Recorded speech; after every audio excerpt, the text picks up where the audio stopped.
Jordan B Peterson, JBP, a University of Toronto professor, rose to prominence following his free speech protest against Bill C-16, which purportedly required public officials to use people's chosen pronouns or risk a hefty fine and potential jail time. But why aren't people listening to him? Why do people despise him? So don't seek any farther for answers. Stay tuned as we reveal more about this. Let us begin. What made him renowned in the first place? His opposition to Bill C-16, which sought to add gender identity and orientation to the Canadian Human Rights Act's list of protected groups. If they find me, I'm not going to pay it, and if they imprison me, I'm going to go on a hunger strike. It's not going to happen. That's all there is to it. I'm not using the words that people want me to use, especially if they are manufactured by radical left-wing ideologues. JBP described the law as coercive speech, and his rallies were presented as a fight for free expression and against coercive speech repression and control. However, the act was changed to make it illegal to reject someone a job or house, or to discriminate against them in the workplace based on the gender they publicly express or identify with, just as it is illegal to do so based on religion, ethnicity, sexual orientation, and other factors. It also modified the criminal code, but only for hate crimes and hate speech, not misidentification, as JBP stated. To be clear, no one in Canada can be imprisoned or prosecuted for using the wrong gender pronouns. Since the legislative amendment was adopted more than 2 years ago, no one has been arrested or sentenced as a result of it. JBP's horrific misinterpretation of Bill C-16 has resulted in anger and enmity toward and ignorance of trans and non-J binary people,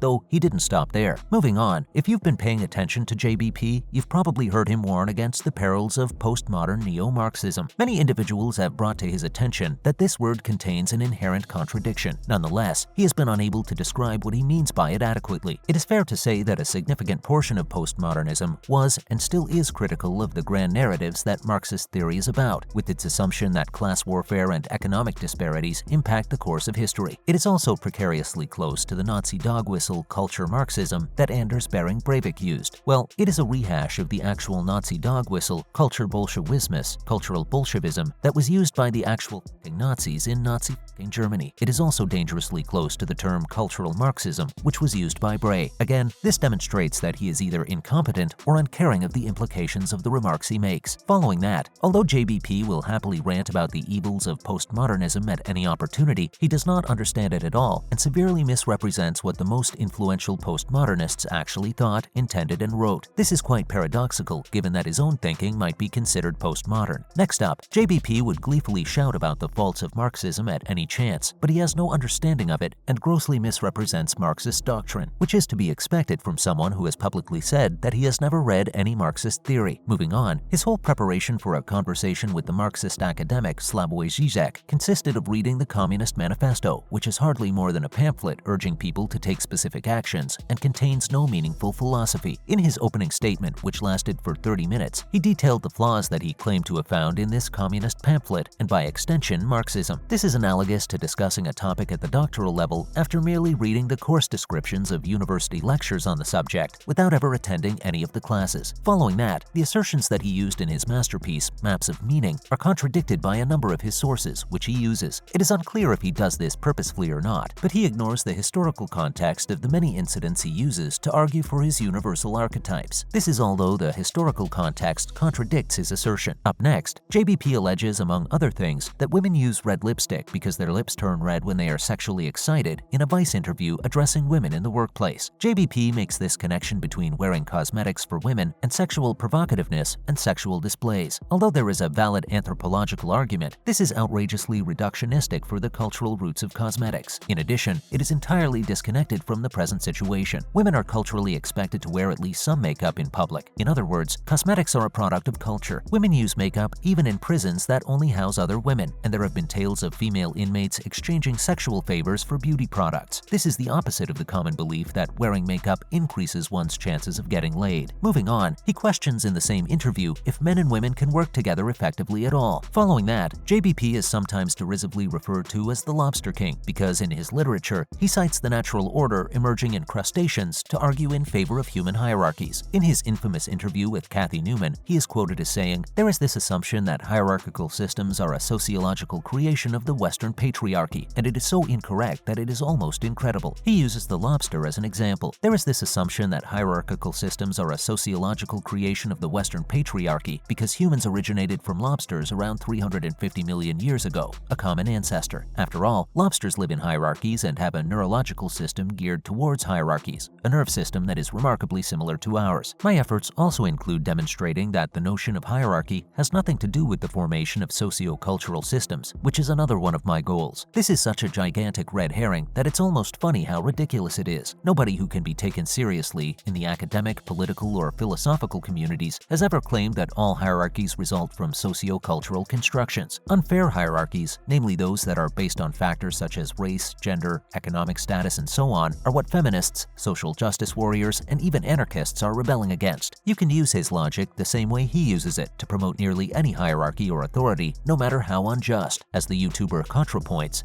points out in her video on JBP. Next up, JBP's position on any political issue is very hard to pin down. Although she has been criticized for twisting JBP's beliefs and making him sound like he said something else, I have compassion for Cathy Newman because it is an excellent illustration of JBP's one-of-a-kind intellectually dishonest rhetoric. He will regularly state something uncontroversial and factual while still hinting that something else is controversial. When confronted with this, he will either withdraw his claim or accuse you of misrepresenting him. For instance, there is a possibility that some individuals think that I have misrepresented his views on women in the office in Reason 8, since he never explicitly declares that men and women cannot collaborate in the workplace. But it seems like he is suggesting just that. We don't know the rules for working together. The relationships between men and women are rapidly deteriorating, and we don't know if men and women can operate well together in the workplace. It looks like he is always suggesting nasty garbage, and he may be dog whistling or too much of a coward to voice how he genuinely feels. Following that, JBP often touted his daughter's ridiculous all-meat, yes, all-meat and nothing but meat diet as having cured her depression and arthritis and his feelings of emptiness and depression. Any scientific evidence does not support this assumption, and a significant body of research reveals that adhering to it can result in severe vitamin deficiencies such as scurvy. This is not only an outrageous display of irresponsibility, but it also poses a significant threat. I'm glad they're feeling better, but for God's sake, remove such drivel from your enormous and obvious public forum. Finally, the American far right is responsible for the PragerU YouTube channel, which spreads lies and misrepresents a wide range of topics, including feminism, economics, and racial tensions. I use the medium and the guest presenters on it to evaluate who is not worth listening to, since it has videos with literal white